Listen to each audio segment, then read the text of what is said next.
Daniel had always believed that the piano was his kingdom, and every stage he stepped on was his throne. From a young age, he had shown a rare gift. His fingers could dance across the keys with impossible speed and precision. By the time he was in his 20s, he had performed in grand concert halls across Europe and Asia. Critics called him a prodigy, a genius, a perfectionist. And he believed every word, but with fame came arrogance. The more applause he received, the less he respected anyone else who touched a piano. In his mind, there were two types of people, those who could play like him and those who didn't matter. He arrived one bright morning in a quiet town known for its small but passionate art community. It was a stop on his latest concert tour. The town was charming, filled with cobblestone streets and flower-filled balconies, but to Daniel it was just another dot on his schedule. His manager had arranged for him to spend a few days there, to rest and meet with local music students before his next big performance. He didn't like small towns much. They felt too simple, too quiet. People here talked more about feelings than fame, and that made him uncomfortable. Still, he went along with the plan. After all, it was good publicity. The local music academy had organized a small gathering for Daniel to meet the students and teachers. It was a warm evening, and the small hall was filled with excited faces. Everyone was thrilled to see the famous pianist in person. Cameras flashed and people whispered in admiration as he entered wearing a tailored suit and his signature confidence. During the event, one of the teachers mentioned a woman named Clara. She wasn't a professional pianist. She worked at a local bookstore and played piano at community events, weddings, and small gatherings. People described her music as simple but deeply emotional. Her melodies could make people cry, smile, or even remember forgotten feelings. Daniel raised an eyebrow when he heard her name. "A bookstore pianist?" he said with a smirk. "That's charming." His tone carried the kind of arrogance that made everyone slightly uncomfortable. But no one dared to correct him. One of the students, brave enough to speak up, smiled and said, "She may not be famous, but when she plays, you can feel something real. It's different from what we hear in concerts." Daniel laughed lightly. "Different doesn't always mean better. I've spent years perfecting this art. Music is about precision, not emotion." That comment started a quiet tension in the room. The teacher tried to change the subject, but Daniel continued, "Maybe I should meet her. It would be interesting to hear what this small-town talent sounds like." He said it half as a joke, but the students took it seriously. Within hours, word spread across the town that Daniel, the world-famous pianist, wanted to meet Clara. By the next morning, everyone was talking about it. The idea excited the locals. Some saw it as a chance for their beloved Clara to be recognized, while others were worried she would be humiliated by a professional musician. When Clara heard the news, she was surprised. She had never imagined being compared to someone like Daniel. Music for her was never a competition. She played because it brought her peace. She played for children, for old couples, for anyone who found comfort in her songs. The thought of being part of a piano duel made her nervous. But she also felt a quiet strength inside her, a belief that music came from the heart, not the ego. Later that day, Daniel and Clara finally met at the academy. The room was filled with students and teachers watching curiously. Daniel extended his hand politely, his confident smile unchanged. Clara shook it gently, her eyes kind but calm. She wore a simple dress, her hair tied back, and she carried no air of importance around her. "I've heard people say wonderful things about your playing," Daniel said. "I'm curious to see what makes everyone so emotional." Clara smiled softly. "It's not about making people emotional. I just play what I feel," Daniel chuckled. "Ah, feelings. That's the word I hear a lot around here. Let's see if feelings can compete with technique." His tone wasn't mean, but it carried the weight of someone who believed they could never be challenged. The teachers exchanged awkward glances, and one of them quickly suggested that they could both play something short, just for fun. Daniel agreed instantly. "A small friendly duel, then. Let's see whose piano speaks louder." Clara hesitated for a moment. She didn't want to embarrass him or turn music into a battle, but she also knew that people in the town were excited, and maybe this could be a good way to show that music wasn't about ego. She nodded slowly. "All right, for fun." The date was set for the following evening at the town's old concert hall, a beautiful building with tall windows and a stage that had seen decades of performances. Flyers went up around town, and by morning almost everyone knew about the event. The Great Piano Duel, they called it. Tickets weren't even needed. The hall would be open to everyone. Daniel spent the next day practicing in his hotel suite. He played through his favorite classical pieces, complex, technical, and demanding. Every note was crisp, every rhythm perfect. He rehearsed until midnight, polishing his performance until it gleamed like glass. Clara, on the other hand, didn't prepare much. She sat at her old upright piano at home, playing softly while the evening light faded through the curtains. Her cat rested beside the instrument, purring quietly. She didn't think about winning or losing. She only wanted to share something honest through her music, something that might remind people of warmth, kindness, and life's simple beauty. By the evening of the duel, the concert hall was packed. Families, students, and even people who had never cared much for classical music filled every seat. The air buzzed with excitement and curiosity. On stage stood a grand piano, polished until it reflected the lights above. Daniel entered first, greeted by loud applause. He smiled confidently, waving as if it were his own concert. When Clara entered a few moments later, the crowd cheered warmly. She smiled shyly and took her seat near the stage. As the announcer introduced them, Daniel leaned slightly toward her and whispered, "Don't worry. I'll go easy on you." Clara just nodded. "I'm not worried," she said softly. Her calmness unsettled him a little. When Daniel sat at the piano, he cracked his knuckles and began to play a famous piece, Liszt's La Campanella. It was fast, bright, and incredibly difficult. His fingers moved like lightning, his expression intense. The audience gasped at his speed and accuracy. When he finished, the hall erupted in applause. Daniel stood up and bowed slightly, his confidence shining brighter than ever. He looked at Clara and smiled smugly. "Your turn." Clara walked slowly to the piano. The crowd grew quiet.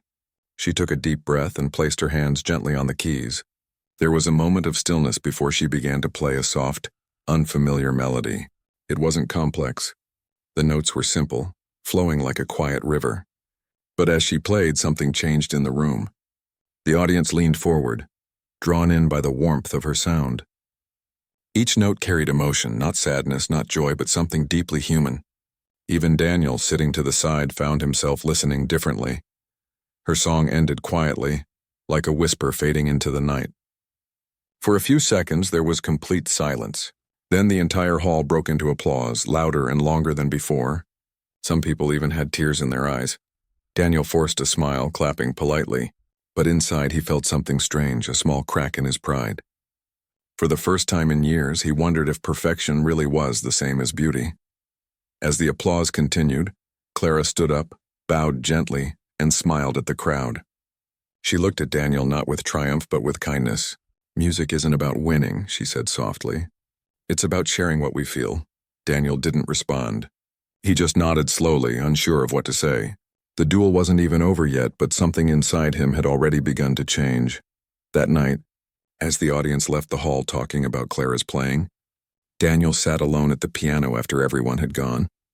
He pressed one key softly, letting the sound linger. For the first time in his life, the silence after the music felt louder than the applause. Arrogant pianist part. The next morning, the whole town was still talking about the piano duel. People who had attended couldn't stop praising Clara's playing. Even those who didn't understand music deeply said they had felt something they couldn't explain. They said her notes had a soul, that she played like she was speaking through sound. Daniel, however, was silent. He sat in his hotel room by the window, staring at his reflection in the glass. The applause from last night still echoed in his mind, but this time it wasn't for him.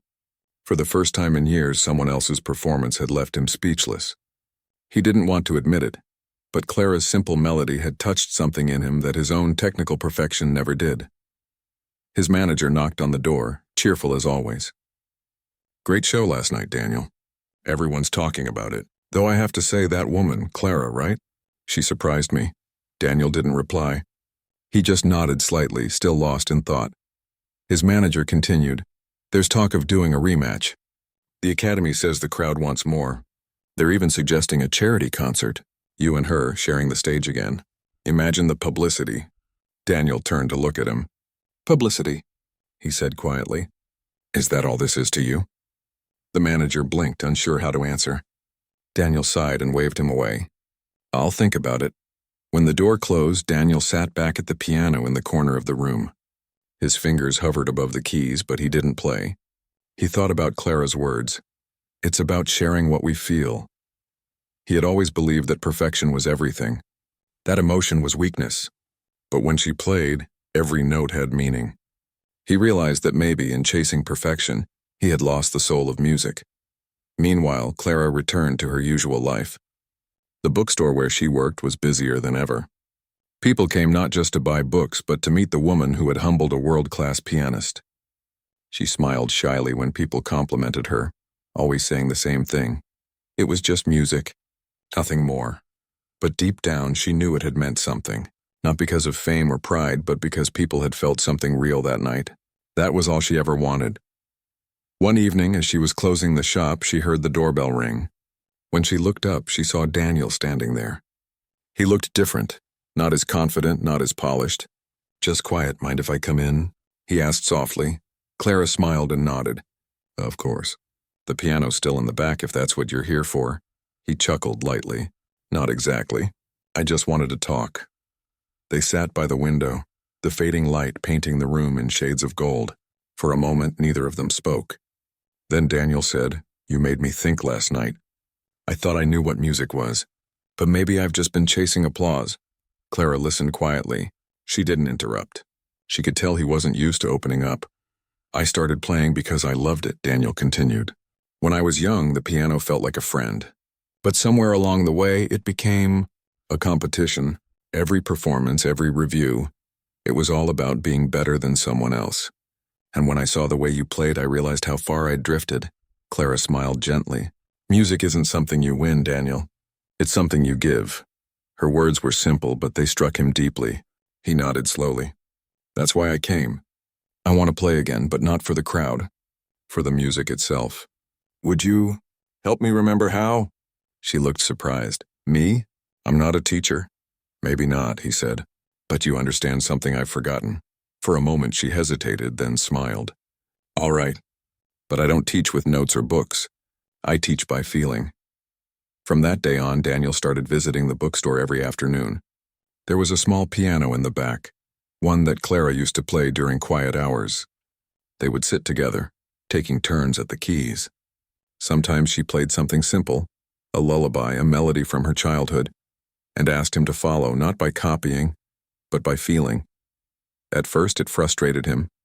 He wasn't used to not being perfect. "You're playing off beat," he'd say, or, "That chord doesn't fit the structure." But Clara would just smile and say, "Then stop listening with your ears and start listening with your heart." Days turned into weeks. Slowly, something changed in him. He started to hear music differently, not as a competition, but as conversation. He began to enjoy imperfection, to see beauty in pauses, to understand that silence between notes could say as much as the notes themselves.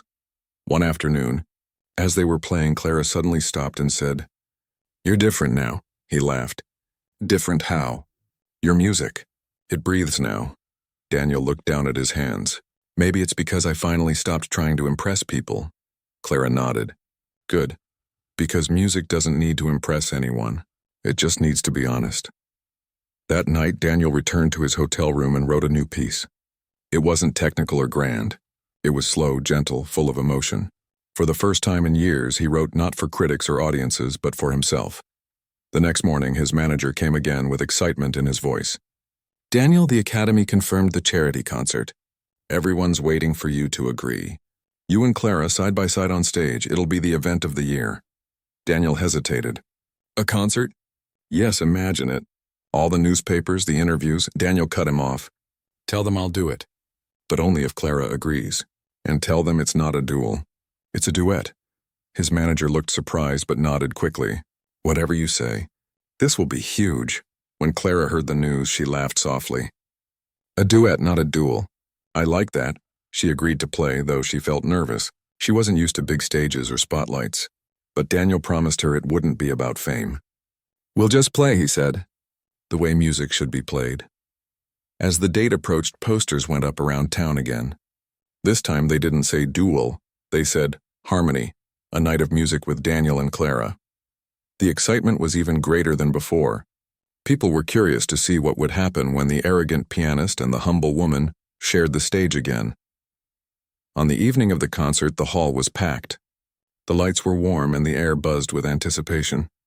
Clara stood backstage, her hands slightly trembling. Daniel noticed and smiled reassuringly. "Just imagine it's the bookstore," he said. "Just you, the piano, and the music." She smiled back. "And you?" He laughed softly. "I'll try not to mess it up." When they walked onto the stage, the audience erupted in applause.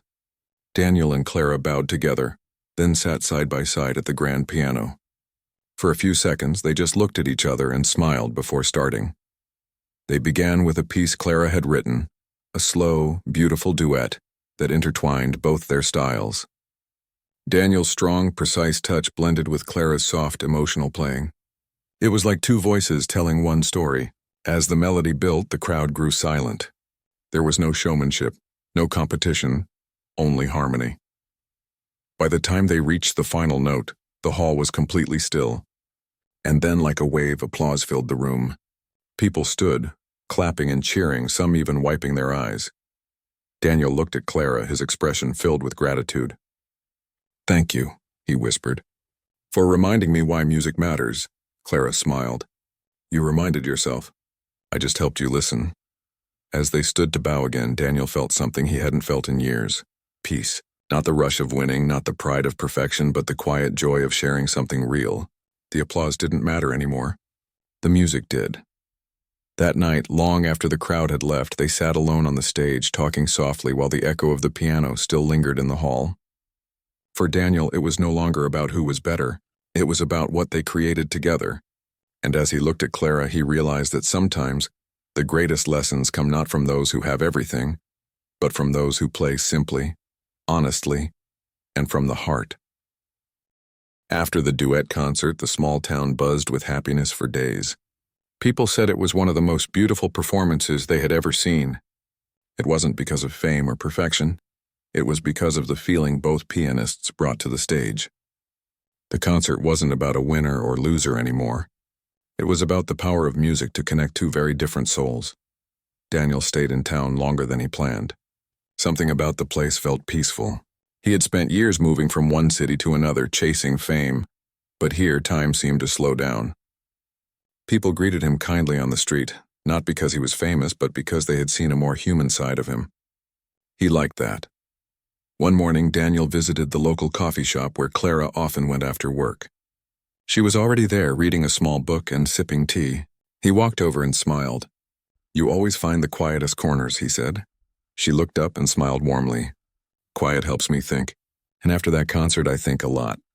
Daniel laughed softly and sat down across from her. "I should be the one thinking." "That night changed me more than I expected." Clara tilted her head curiously. "How so?" "I realized I've been living for applause," he said. "And now it doesn't mean the same thing. When people clapped after our duet, I didn't feel proud. I felt grateful." "That's new for me." Clara smiled gently. "That's what happens when you play from the heart. It's not about who listens, it's about what you give." They talked for a while about life, music, and how easily people forget why they start doing what they love. For Daniel, it was the first real conversation he'd had in a long time. Not about fame or success, but about meaning. Over the next few weeks, Daniel started spending more time with Clara and the people of the town. He played with the children at the academy, taught them how to express emotion through music instead of just technique. For the first time, he saw their faces light up. Not because they played perfectly, but because they were proud of what they felt. One afternoon, the academy head approached him with an idea. "Daniel, we're planning a music festival next month. We'd love for you and Clara to open the event together." It could bring the whole community together again." Daniel smiled. "That sounds wonderful, but only if Clara agrees." When he told Clara about it, she hesitated at first. "A festival? That sounds big. I don't think I'm ready for that kind of crowd again." He shook his head gently. "It won't be like the concert.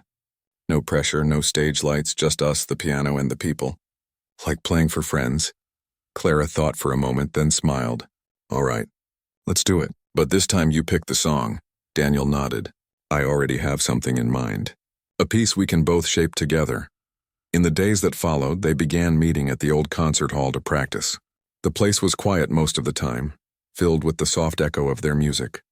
Daniel brought sheets of music, but Clara always reminded him, "Don't write too much. Leave space for the soul." And he listened. They worked on a piece that blended both their styles, his structured and technical side with her emotional and free-flowing one. It was like two worlds finding balance. The melody started strong, then softened, weaving through moments of silence and warmth. Every session brought new ideas, and every note felt more alive than the last. Sometimes, when they finished playing, they would sit quietly, letting the last notes fade into the air. Clara would smile and say, "That's the part I love most. The silence after the music. It's like the piano is still breathing." Daniel found himself looking forward to those moments more than anything. He realized he wasn't just learning music from her anymore. He was learning patience, kindness, and presence. Things he had lost along the way. One evening, as they were packing up, Clara asked him, "What will you do after the festival? Go back to your world tours?" Daniel paused, then looked at her with a soft smile. "I don't know. Maybe I'll take a break. For once, I don't feel like rushing anywhere." Clara nodded. "Sometimes slowing down helps us find where we truly belong." Her words stayed with him. That night, Daniel sat in his hotel room, staring at his calendar filled with future concerts and interviews. For the first time, the schedule didn't excite him. It felt empty compared to the peace he felt in that small town. As the festival day approached, the town prepared with excitement. Colorful banners hung along the streets, and people set up food stalls and decorations near the open park, where the stage would be. Children rehearsed their songs, and local musicians tuned their instruments. It felt like the entire community had come alive. On the morning of the festival, the air was fresh and the sound of laughter filled the park. Daniel and Clara arrived early to check the piano setup. The stage was simple, just a wooden platform under strings of fairy lights. It wasn't grand, but it was beautiful. Daniel ran his hand along the piano keys and smiled. "It's perfect," Clara laughed softly. "You're not used to imperfect pianos, are you?" He grinned. "Maybe I'm learning to love them." As the sun began to set, people gathered around the stage. The soft orange light made everything glow. Daniel and Clara took their places, and the crowd grew silent. Daniel looked at her and whispered, "Ready?" She nodded. Always they began to play. The melody started slow, gentle like a conversation between two souls. Then it built into something powerful, a mix of strength and grace. Daniel's fingers moved with precision, but this time his heart guided them more than his training. Clara followed with ease, her touch light but full of emotion. Together they created something magical. As the final notes faded, the crowd stood up and clapped loudly. Some people even had tears in their eyes. It wasn't just music. It was a feeling of connection between the performers, the listeners, and the town itself. When they stood to bow, Daniel felt something deep inside, a sense of belonging. He looked at Clara and she smiled back, her eyes shining in the soft light. For the first time, he realized that this small town, this humble woman, and these simple moments had given him more than all his years of fame ever had. After the performance, people came to thank them, shaking their hands and hugging them. A little girl ran up to Clara and said, "Your music makes me want to learn piano." Clara knelt down and smiled. "Then you should. Play what you feel, not what people expect." Daniel watched that scene with a quiet smile. Later, when most people had left, he turned to Clara and said, "You've changed how I see everything. I don't know if I can go back to who I was before." Clara looked at him gently. "Maybe you're not supposed to. Change isn't bad, Daniel. It just means you're growing." He nodded, understanding every word. "Then maybe I'll stay here a little longer. There's still a lot I want to learn." She smiled. "You're welcome to stay as long as you need. Music isn't something you rush." That night they sat by the park after everyone left. The stars were bright, and the air was filled with the faint scent of flowers. Daniel closed his eyes and listened to the quiet sounds around him, the rustle of leaves, the soft hum of crickets, the distant laughter of people cleaning up. It was the kind of peace he had never known. He realized that the journey that began as a battle of pride had turned into a lesson about humility, connection, and the true meaning of art. And though he didn't know what the future held, one thing was certain: he would never play the same way again. Somewhere in the distance, Clara started humming a soft tune. Daniel smiled, recognizing it immediately. It was the melody they had played together. the one that had brought harmony not only to the piano but to their hearts. The hall was already full when the day of the duel finally came. Every seat was taken, and people were standing at the back, leaning against walls, waiting to witness the challenge everyone in town had been talking about. The wooden floor of the old concert hall had been polished until it shone, and the big grand piano stood in the middle of the stage like a king waiting for judgment. The air buzzed with excitement and whispers as people waited for the two players to arrive. Daniel entered first. His steps were confident, even proud.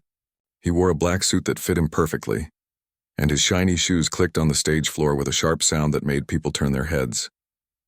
He had the calm of someone who believed he had already won. A small smile played on his face as he looked around the audience, noticing the cameras, the murmurs, and the way everyone watched him. To him, it all felt familiar. He lived for moments like this, the spotlight, the attention, the applause that was sure to come. Not long after, Clara walked in. She was dressed simply in a light blue dress that had no sparkle or shine. She carried a small book of sheet music in her hand, though no one knew if she would even use it. There was nothing showy about her, yet the room seemed to soften when she entered. Her calm presence stood in complete contrast to Daniel's sharp confidence. Some people whispered to each other, doubting whether she could stand against a man who had performed on stages around the world. The host of the event welcomed everyone and explained the rules again. Each pianist would play 2 pieces, one classical, one free performance. The audience would decide the winner with their applause. It was meant to be friendly, but the tension in the room felt like a real competition. Daniel offered a polite nod to Clara, though the smirk on his face showed he didn't take her seriously. "Ladies first," he said lightly, but she shook her head gently. "You go ahead," she replied with a calm smile. "I'll follow your lead." The host signaled the start. Daniel sat down at the piano, stretching his fingers like a boxer warming up before a fight. The audience fell silent as he began his performance, a complex piece by Franz Liszt, full of fast runs and strong chords. His fingers flew over the keys with astonishing precision. Each note landed perfectly, each rhythm sharp and powerful. He played not just to perform, but to impress. His body moved slightly with the rhythm, and every few seconds he lifted his chin proudly as if to say, "See what mastery looks like?" By the time he hit the last note, the audience burst into applause. It was a thunderous response. People whistled and clapped loudly, some even standing up. Daniel turned slightly toward Clara and gave her a polite but proud nod, like a king granting permission for the next act. Clara slowly made her way to the piano. She didn't have the posture of a trained performer. There was no grand movement or exaggerated confidence. She just sat down quietly, placed her hands on the keys, and took a slow breath. For a moment, no one moved. Then she began to play. The first few notes were soft, so soft that people had to lean forward to hear them clearly. It was not a piece anyone recognized. It wasn't famous nor filled with fancy techniques. But something about it was different. The sound felt alive. The melody moved gently, like the voice of someone telling a heartfelt story. Her fingers were not racing across the keys, but every note seemed to carry weight and meaning. The room, which moments ago had been filled with excitement, grew silent. People stopped whispering, stopped shifting in their seats. Even the air felt still. Daniel watched, his confident expression beginning to fade. He could tell that her technique was simpler than his. Her fingering wasn't as fast, her transitions not as sharp. But the sound, it touched something deep. Her playing had emotion, something raw and real that no training could imitate. She played for several minutes, building the melody slowly, until it filled the hall. Some people in the audience closed their eyes. A few had tears welling up, not because the music was sad, but because it felt pure. It reminded them of something, maybe a memory, a dream, or someone they missed. It was the kind of sound that reached beyond skill. When she finally stopped, the last note lingered in the air like a whisper. For a few seconds, no one clapped. The silence was heavy, almost sacred. Then slowly, the audience began to applaud. It wasn't loud at first, but it grew, wave after wave, until it became a standing ovation. Clara looked surprised, even shy, as she stood and bowed her head gently in thanks. Daniel sat frozen. He didn't understand what had just happened. How could something so simple shake a room more than his flawless performance? He clapped politely, but inside, a strange feeling began to grow, something he hadn't felt in years. It wasn't anger. It wasn't jealousy. It was a deep sense of humility. The host returned to the stage and smiled nervously. That was just the first round, he reminded everyone. Next, both pianists will perform a freestyle piece of their choice. Daniel took a deep breath and tried to gather himself.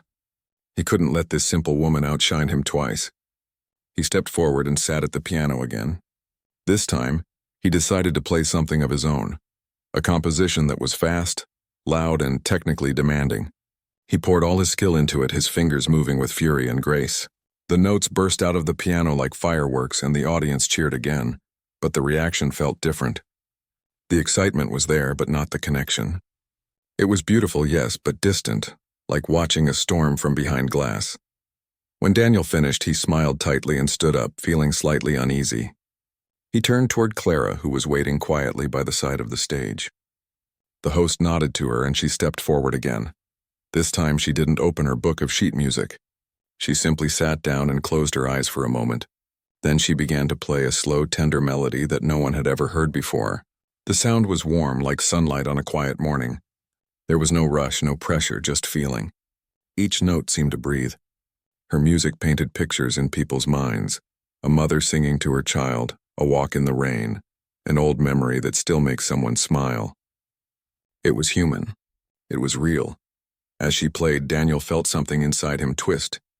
He realized he had spent years chasing perfection, not realizing he had lost touch with what truly mattered, emotion. Clara wasn't playing to win. She was playing to share something honest. That difference made all the difference. When her last note faded, the hall stayed silent again. Then the applause came, louder than before, unstoppable. People stood up, clapping and cheering. Some even shouted her name. Daniel watched from the side, unable to stop himself from smiling. He knew he had lost. But strangely, he didn't feel defeated. He felt awake. After the applause finally faded, Clara stood and bowed humbly. She looked toward Daniel and gave him a small nod. Not of victory, but of respect. Daniel returned the gesture, feeling something shift deep in his chest. A mix of admiration and gratitude.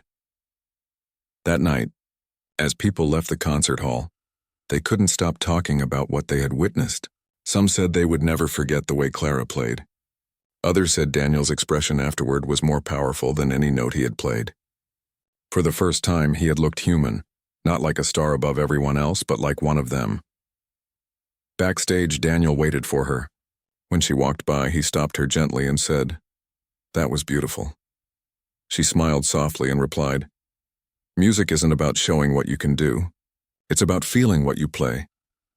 He nodded slowly, realizing the truth in her words. Outside, the night was calm, the air cool and still. The sound of the piano still echoed faintly in Daniel's mind as he walked away. For the first time in years, he didn't feel the heavy weight of pride. He felt something lighter, a quiet respect for the art he had forgotten how to love. And somewhere deep inside, he knew that this duel had changed him forever. When the applause faded and the lights dimmed, the hall began to empty. People left in small groups, still talking excitedly about what they had witnessed. Some carried the glow of inspiration. Others simply felt peaceful, as if they had experienced something rare and beautiful. Clara gathered her things quietly, not used to such attention. For her, it was never about winning or losing. It was about sharing music, something that had always lived inside her heart. She walked slowly toward the exit, unaware that behind the stage curtain, Daniel was still sitting on a chair, lost in thought. He hadn't moved since the performance ended. His hands rested loosely on his knees, and his eyes were fixed on the piano that now sat in silence. For the first time in years, the room didn't feel like a stage to him. It felt like a place of truth. The echoes of Clara's melody still floated in his mind.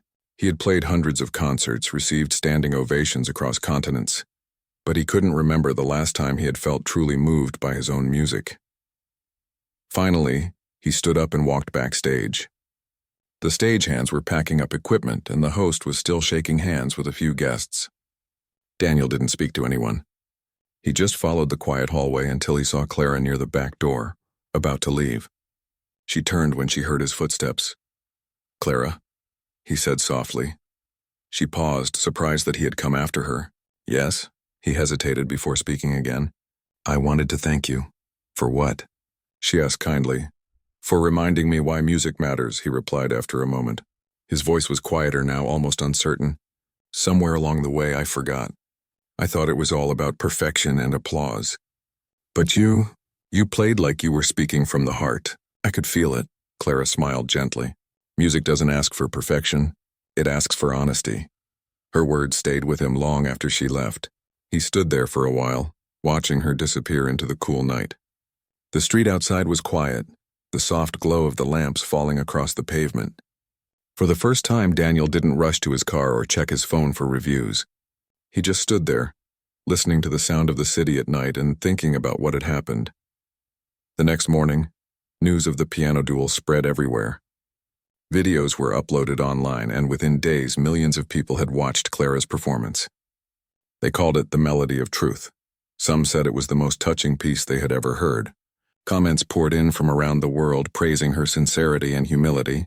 Daniel's performance was praised too, but in comparison it felt technical, brilliant but cold.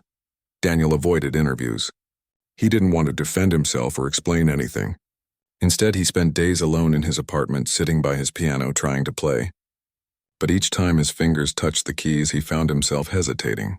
For the first time in years, he didn't know what to play. He realized that all his life he had been performing for approval, not expression. Then one afternoon he found himself walking through a small park near the river. There he saw a few children gathered around a broken upright piano that someone had placed near a tree. They were laughing, pressing random keys, making noise instead of music. A young woman was trying to teach them a simple tune, but the piano was out of tune, and half the notes didn't even work. Something about the scene made Daniel stop. He walked closer and watched as the woman smiled patiently, helping the kids find the right notes. Their laughter filled the air, innocent and free. For a moment, Daniel felt something loosen in his chest. Without thinking, he stepped forward and offered to help. At first, the woman didn't recognize him, but when he sat down and began to play, her eyes widened. The children gathered around in silence as he played a simple lullaby. It wasn't flashy or complex. It was gentle, pure, and filled with emotion. When he finished, one of the children clapped happily and asked, "Can you teach us that?" Daniel smiled and nodded. Of course. That day, he stayed for hours teaching the children how to play small pieces. It wasn't about technique or speed. He taught them how to listen, how to feel each note, how to let their fingers tell a story. For the first time in a long while, he felt alive.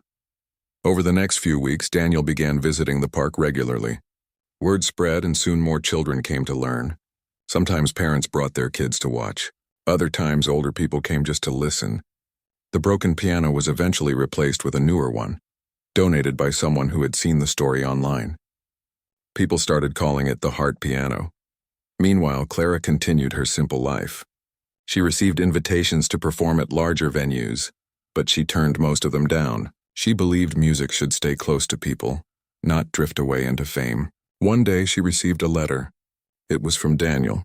Inside there was no speech or apology, just a small note that read, "Thank you for reminding me what real music sounds like." A few months later, Clara decided to visit the city again. She had heard about the park piano but didn't know who was behind it. When she arrived, she saw Daniel surrounded by children, helping them play a small melody together. He was smiling, laughing even, something she had never seen him do before. The children adored him, and the sound of music filled the air in the most unpolished but beautiful way. She stood at a distance for a while, just watching. Then Daniel noticed her.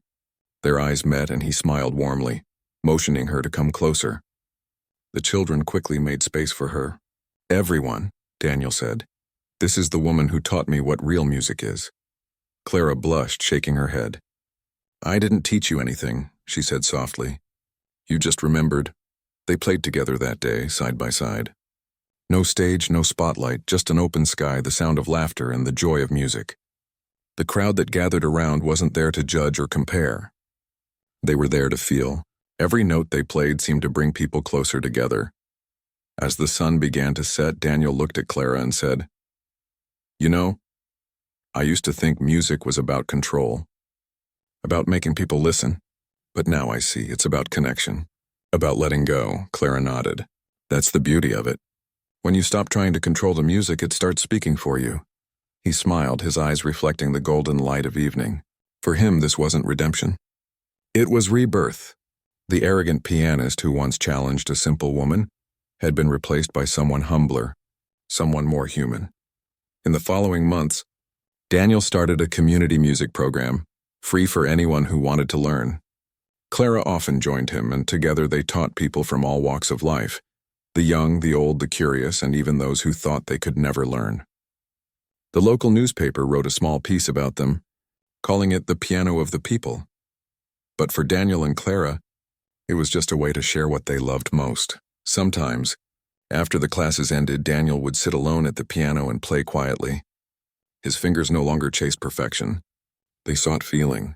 And each time he played, he thought of that night in the concert hall, the night that changed everything. The world saw the duel as a story of defeat and triumph, but for Daniel, it was something deeper. It was the moment he learned that art is not a competition. It's a conversation between souls. And every time he played a note, he remembered the woman who taught him to listen again. And so the arrogant pianist found peace not in fame, but in humility. The crowd's cheers were replaced by children's laughter, and the grand concert halls by open parks.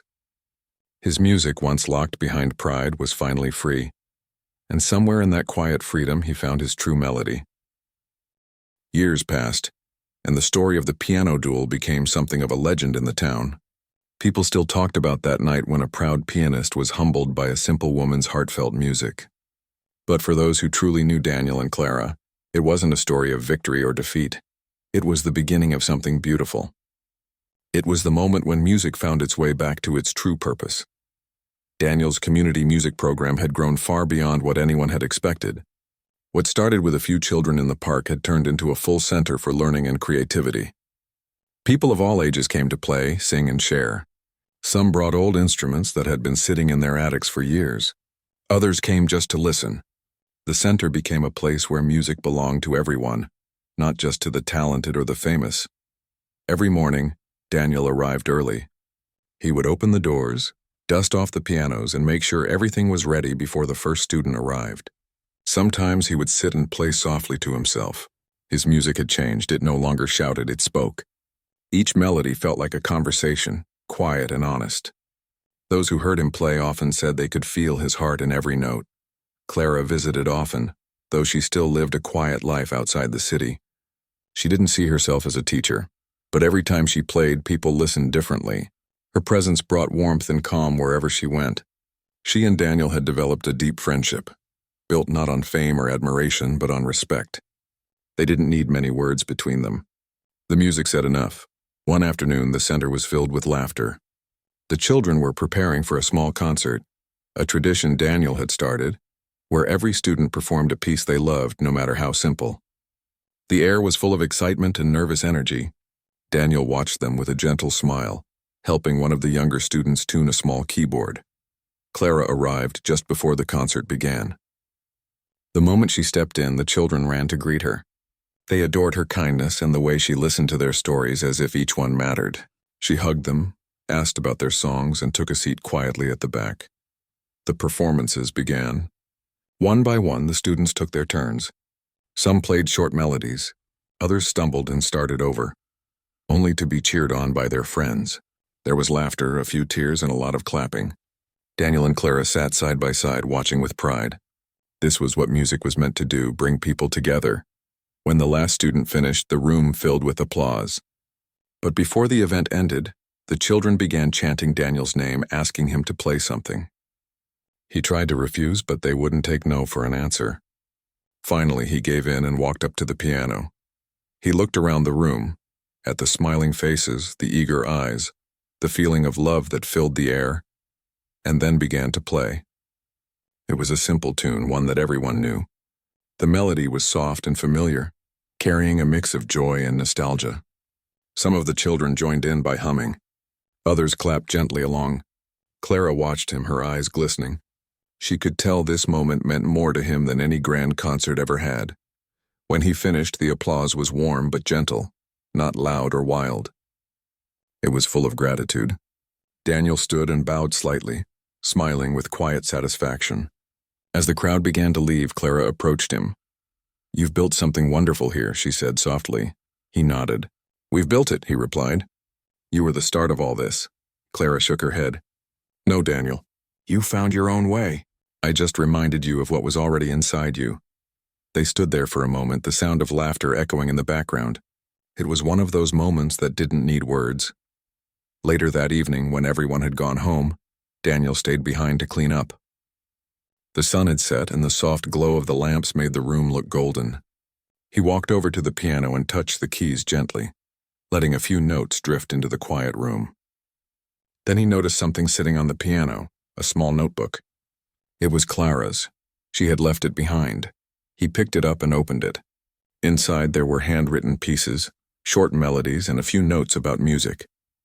On the last page there was a message in her neat handwriting. "Music is not about how it sounds. It's about how it makes people feel." Daniel smiled to himself, closing the notebook carefully. He decided he would return it the next day. When he visited Clara's home the following morning, she greeted him with her usual warm smile.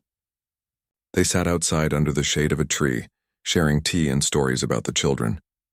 Daniel gave her the notebook and she laughed softly. "I keep forgetting things these days," she said. "Maybe it's because I trust you'll find them." He chuckled. "I'll always find them," he said gently. They talked for hours that day. About life, about how music had shaped them, and about how unpredictable the journey had been. Clara told him that she had once dreamed of teaching, but never believed anyone would listen. Daniel told her that he had once believed fame was everything, and how wrong he had been. Before he left, Clara said something that stayed with him. "You know, Daniel, sometimes we spend half our lives trying to prove we're special. And then one day we realize the most special thing we can be is human." He nodded slowly. "I think I finally understand that."